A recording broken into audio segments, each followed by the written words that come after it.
Welcome back to another pen talk. Thanks for tuning in. We're going to be looking at another pen that I just received today. It was a pen I was looking forward to. Another pen reviewer has reviewed it and I liked the way it looked, so I ordered one and it arrived pretty quickly. I ordered from Etsy, from Chinese Pen, Bobby's store on Etsy. Here's the posting on Etsy for it. So without further ado, let's squeeze the pen out of this velvet case and take a close look at it. You may recognize it as the Lingmo Lorelei 019, but it's a different color, and I happen to like this color. We'd be remiss without comparing it to the first one that I got. So we have a yellow and blue, yellow with blue swirls, and then we have a green with blue swirls, and there's more blue swirls in the green one, but as we all know, these resins will vary from pen to pen, so no two pens will be the same. But I have to admit that I'm impressed with this resin that they've used. If we unscrew the cap, it takes less than 1.5 turns, and we see a section the same material as the pen, which is always nice. And we see that excellent two-tone nib that has different branding on it. It doesn't say Lingmo or Lorelei, and it is a fine nib. So the yellow one had an extra fine, so it'll be interesting to compare those nibs, and I thought the extra fine worked very well. The pen, as with the other pen, posts deeply, posts securely, feels great in the hand. You know, this is a classic shape and classic design. You know, the Schaefer balance is the first one that really brought this to the attention, I think, to the masses.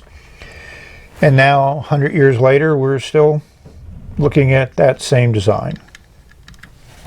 So what ink to put in the pen? Well, a viewer mentioned this ink to me, and I'm saying this is the perfect ink. It's definitely a blue-green on the dark side of blue-green. And these are nice, you know, very large bottles, 3.38 ounces. But when you get down near the bottom half of it, you really can't fill a cartridge converter pen. So what do? I use my Tilt-Well ink miser. It works perfectly. It's developing a nice patina. So I will admit that I've looked around and thought about different devices to use when your ink gets low in the bottle, and I think this is as good a design as I've ever seen. Yeah, I did rinse it out after I filled it, and it's ready for the next use. So the pen is now inked up, and I have written with it enough to feel comfortable sharing the writing experience with you. I mean, this pen feels good in the hand. Everything about it is functional and works. You know, classic clip. Fairly strong, but that'll keep it in place once you slip it over the fabric. Might be difficult getting this over the jeans if you want to put it in your pants pocket, or a thick pen case, which, you know, everything has its pluses and minuses. So let's uncap it and put nib to paper.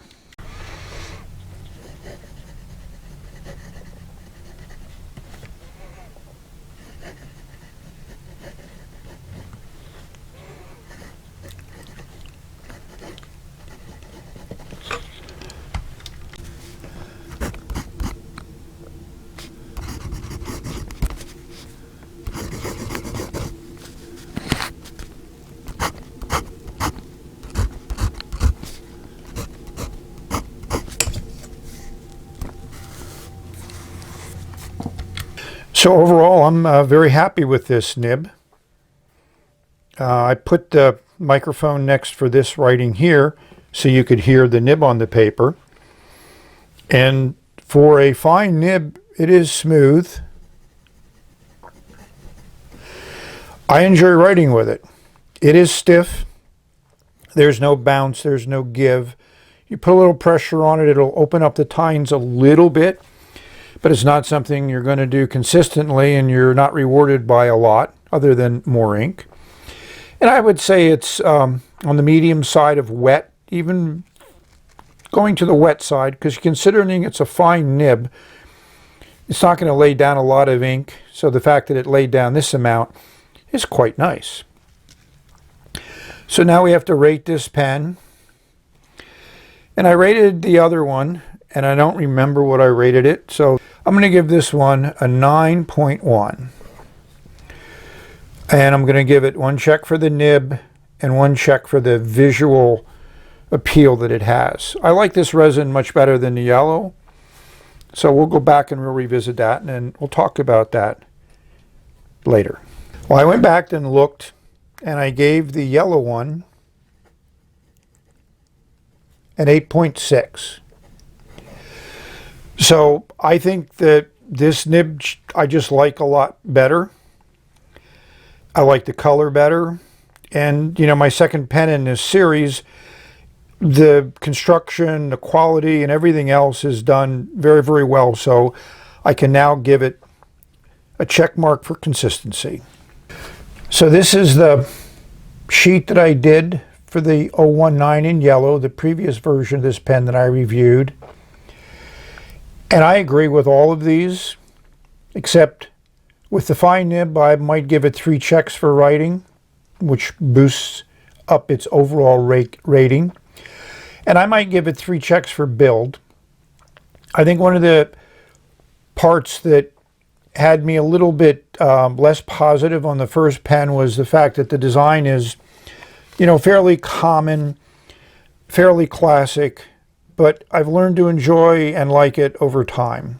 So we need to do comparisons. Here's the yellow one with the extra fine nib.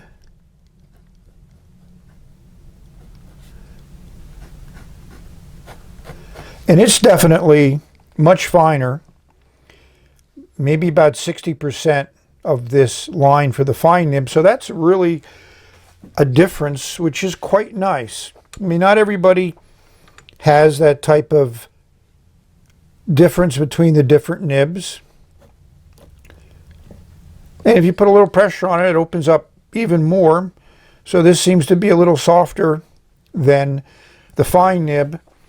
Some viewers have commented on the fact that I have a heavy hand, and that is true. And a lot of that comes from the fact that I grew up writing with a lot of vintage, which are soft and reward you with very nice line variation when you have a heavy hand. So overall, I've give Lingmo a very strong thumbs up for making a classic design, making it well, functional, and also aesthetically very pleasing. A very nice nib. You know, it's close to a number 6. So in this pen, I was able to unscrew the nib assembly, but I could not pull out the nib and feed.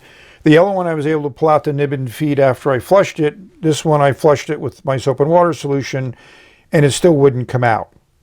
So another reviewer was able to pull it out, but not unscrew the nib assembly. I got a link up above with the original review on the yellow one, so I'm not going to go into that much more detail on the way this pen is made or constructed. I suggest you check out that video if you haven't seen it already. So we've reached the end of this video, so thank you for watching. Hopefully you've enjoyed this look at another pen, and I followed up quickly because I like the yellow one, but not quite as much as I thought I would. I love this green one much better.